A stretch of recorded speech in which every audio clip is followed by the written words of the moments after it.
السلام علیکم۔ وقت اور دولت۔ ایک بادشاہ نے اعلان کیا کہ جو شخص جھوٹ بولتے ہوئے پکڑا گیا اس کو 5 دینار جرمانہ ہوگا۔ لوگ ایک دوسرے کے سامنے بھی ڈرنے لگے کہ اگر جھوٹ بولتے ہوئے پکڑے گئے تو جرمانہ ہو جائے۔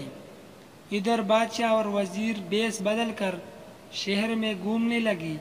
جب تک گئے تو آرام کرنے کی غرض سے ایک تاجر کے پاس ٹھہرے۔ اس نے دونوں کو چائے پلائی۔ بادشاہ نے تاجر سے پوچھا، تمہاری عمر کتنی ہے؟ تاجر نے کہا 20 سال۔ تمہارے پاس کتنی دولت ہے؟ تاجر نے کہا 70,000 دینار۔ بادشاہ نے پوچھا، تمہارے بچے کتنے ہیں؟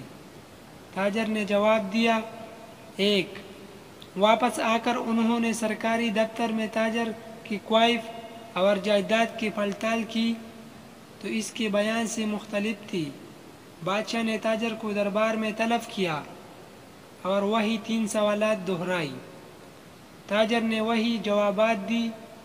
بادشاہ نے وزیر سے کہا، اس پر 15 دینار جرمانہ عائد کر دو اور سرکاری خزانے میں جمع کرا دو، کیونکہ اس نے 3 جھوٹ بولے ہیں۔ سرکاری کاغذات میں اس کی عمر 35 سال ہے۔ اس کے پاس 70,000 دینار سے زیادہ رقم ہے اور اس کے 5 لڑکی ہیں۔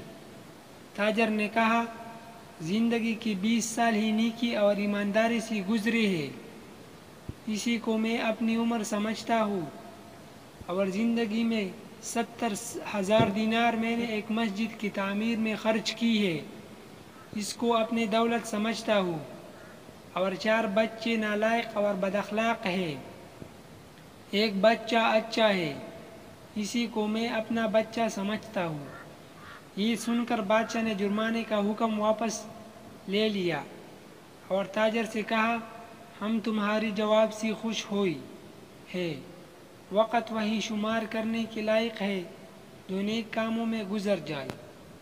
دولت وہی قابل اعتبار ہے جو راہ خدا میں خرچ ہو، اور اولاد وہی ہے جس کی عادتیں نیک ہو۔ اس طرح کی مزید ویڈیو دیکھنے کے لیے ہمارا چینل سبسکرائب کرو۔ والسلام۔